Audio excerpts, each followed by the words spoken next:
jumpa lagi masih bersama dengan Ibu, masih di Indonesia Asik ya. Mengupas bahasa Indonesia secara mudah, menyenangkan, dan tentunya asik. Di video ini Ibu akan membahas mengenai karya sastra Indonesia. Seperti kita sudah tahu bahwa karya sastra Indonesia terbagi menjadi dua bagian. Ada yang dikenal dengan sebutan prosa dan ada juga puisi. Di video ini Ibu akan lebih khusus membahas mengenai prosa. Salah satunya adalah novel. Simak baik-baik ya. Oke, lanjut pada unsur yang kelima ya. Unsur intrinsik yang kelima adalah latar. Latar atau setting yaitu tempat dan waktu yang melatar belakangi terjadinya kejadian dan peristiwa dalam cerita. Latar atau setting ini merupakan salah satu unsur pembangun novel yang penting ya untuk menciptakan suasana dalam cerita. Latar atau setting ini juga terdiri dari beberapa macam ya. Ada latar waktu, latar tempat, latar suasana, latar sosial budaya, latar keadaan lingkungan, dan banyak lagi ya. Nah, Ibu akan hanya membahas dari beberapa saja ya. Yang pertama ada latar waktu ya. Latar waktu adalah masa di mana jalannya cerita ini sedang berlangsung. Latar atau setting waktu ini bisa digambarkan secara garis besar ataupun secara terperinci. Secara garis besar misalnya saja pada musim kemarau, musim hujan, siang hari, malam hari, hari Minggu dan lain sebagainya. Nah, itu berhubungan dengan waktu ya. Lalu berikutnya ada latar tempat. Ya, latar tempat ini adalah lokasi di mana jalannya cerita tersebut berlangsung. Latar atau setting tempat ini digambarkan secara umum dan khusus ya. Misalnya saja secara umum seperti di Terminal Bekasi, di stadion dan lain sebagainya. Sedangkan secara khususnya seperti misalnya di ujung Jalan Mawar, di rumahnya si Anton, di rumahnya si Melati dan lain sebagainya. Lalu berikutnya latar suasana. Nah, latar suasana ini adalah kondisi latar secara menyeluruh dengan menyangkut pautkan dengan emosi yang kuat ya. Seperti itu, misalnya suasananya sepi atau suasananya sedikit kelam atau misalnya suasana sedikit mencekam ya, ataupun misalnya suasananya sedih, senang dan lain sebagainya ya. Lalu berikutnya ada latar sosial budaya. Nah, latar sosial budaya ini yaitu pergaulan yang secara status sosial ya.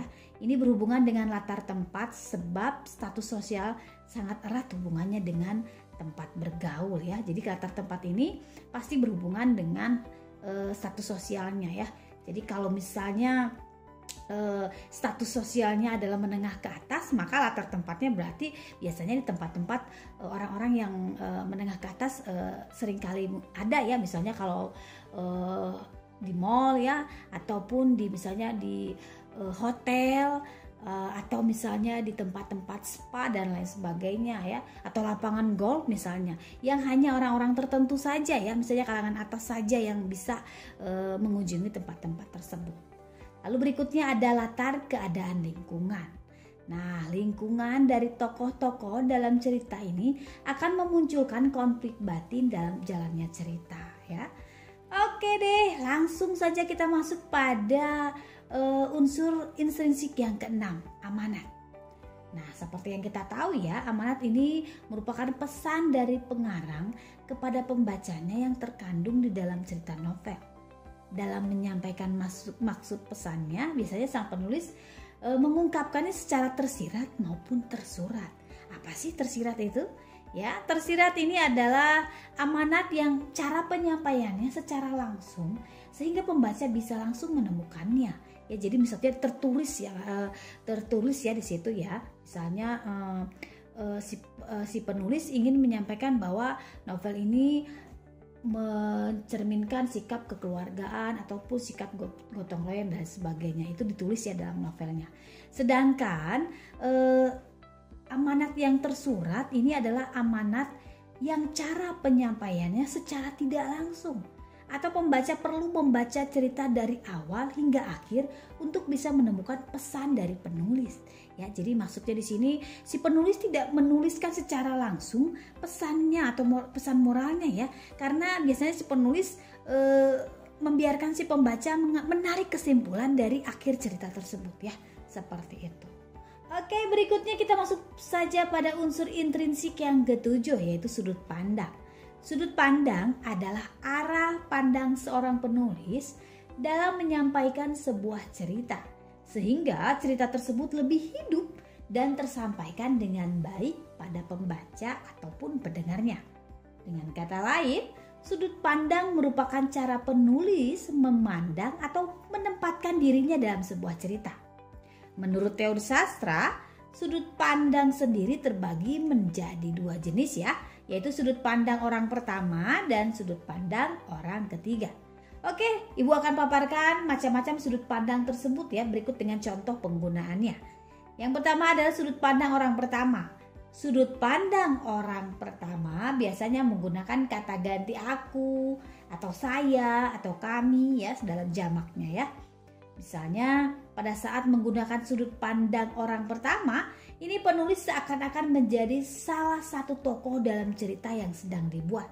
Si pembaca pun akan merasa melakoni setiap cerita yang dikisahkan. Dalam hal ini, sudut pandang orang pertama juga terbagi menjadi dua jenis posisi atau jabatan ya. Oke, yang pertama adalah sudut pandang orang pertama sebagai tokoh utama. Sesuai dengan namanya, sudut pandang orang pertama tokoh utama, si penulis seolah-olah itu masuk dalam cerita tersebut sebagai tokoh utama atau tokoh sentral ya dalam cerita tersebut. Nah, segala hal yang berkaitan dengan pikiran, perasaan, tingkah laku, atau kejadian yang tokoh aku lakukan akan digambarkan pada cerita tersebut. Ia akan menjadi pusat kesadaran dan pusat dari cerita. Nah, berikut ini adalah contoh kutipan novel sudut pandang orang pertama tokoh utama ya.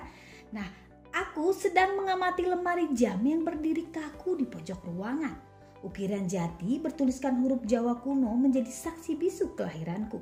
Di tempat ini 20 tahun lalu aku dilahirkan dan seterusnya. Oke, yang kedua adalah sudut pandang orang pertama sebagai tokoh sampingan. Pada teknik ini, tokoh aku hadir tidak dalam peran utama ya, melainkan sebagai peran pendukung atau tokoh tambahan.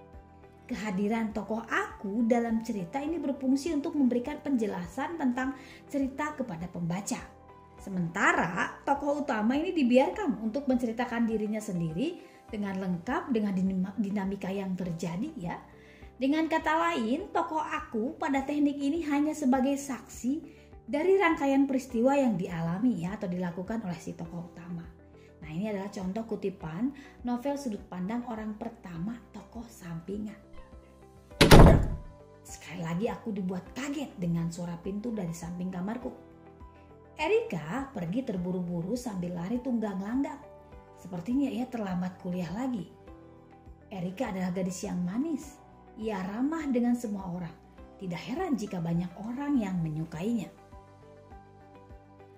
Oke, berikutnya sudut pandang orang ketiga. Nah, pada teknik ini sudut pandang orang ketiga, kata rujukan yang digunakan ialah dia, ia, atau nama tokoh. Dan juga bisa dengan penyebutan mereka ya, dalam artian jamak ya. Kata ganti ini digunakan untuk menceritakan tokoh utama dalam sebuah cerita. Selain kata ganti yang digunakan, ada satu hal lagi yang membedakan antara sudut pandang orang pertama dan sudut pandang orang ketiga, yaitu kebebasan peran di dalam cerita. Pada sudut pandang orang pertama, si penulis bisa menunjukkan sosok dirinya di dalam cerita dan tidak berlaku pada sudut pandang orang ketiga. Nah, pada sudut pandang orang ketiga, si penulis berada di luar isi cerita dan hanya mengisahkan tokoh dia di dalam cerita. Seperti pada sudut pandang orang pertama, dalam hal ini sudut pandang orang ketiga pun terbagi lagi ya menjadi dua jenis posisi atau jabatan. Yang pertama adalah sudut pandang orang ketiga serba tahu ya. Jadi sudut pandang orang ketiga serba tahu ini, si penulis akan menceritakan apa saja yang terkait dengan tokoh utama. Ia seakan tahu benar tentang watak, pikiran, perasaan, kejadian, bahkan latar belakang yang mendalangi sebuah kejadian. Nah, ia seperti seorang yang maha tahu tentang tokoh yang sedang diceritakan ya. Perlu diingat lagi, selain menggunakan kata ganti ia atau dia, kata ganti yang biasa digunakan ialah nama dari si tokoh itu sendiri. Contohnya ya, ini adalah contoh sudut pandang orang ketiga serba tahu. Ini kutipannya. Sudah 6 bulan ini Naomi terjun pada dunia tarik suara. Ayah dan ibunya tidak ada yang merestui jalur karir yang ia geluti. Ia sampai beradu argumen dengan sang ayah yang memang memiliki watak keras. Keduanya sempat bersitegang sebelum akhirnya dipisahkan oleh sang ibu dengan derai air mata. Nah, itu adalah contoh kutipan dari sudut pandang orang ketiga serba tahu. Berikutnya, ada sudut pandang orang ketiga pengamat. Nah, teknik ini hampir sama dengan teknik sudut pandang orang ketiga serba tahu. Hanya saja tidak semahat tahu teknik sebelumnya ya. Pada sudut pandang orang ketiga pengamat, penulis menceritakan sebatas pengetahuannya saja. Pengetahuan ini diperoleh dari penangkapan panca indera yang digunakan, baik dengan cara mengamati, melihat, mendengar, mengalami, atau merasakan suatu kejadian di dalam cerita. Pengamatan pun dapat diperoleh dari hasil olah pikir si penulis tentang tokoh dia yang sedang ia ceritakan. Nah, ini adalah contoh kutipan sudut pandang orang ketiga pengamat. Entah apa yang terjadi dengannya seminggu belakangan ini. Pulang dari kantor langsung menunjukkan muka masam. Belum lagi puasa bicara yang sudah ia lakukan seminggu belakangan ini. Apa mungkin karena hubungan dia dan sang kekasih yang tidak direstui oleh keluarga? Nah, itu adalah contoh dari sudut pandang orang ketiga pengamat.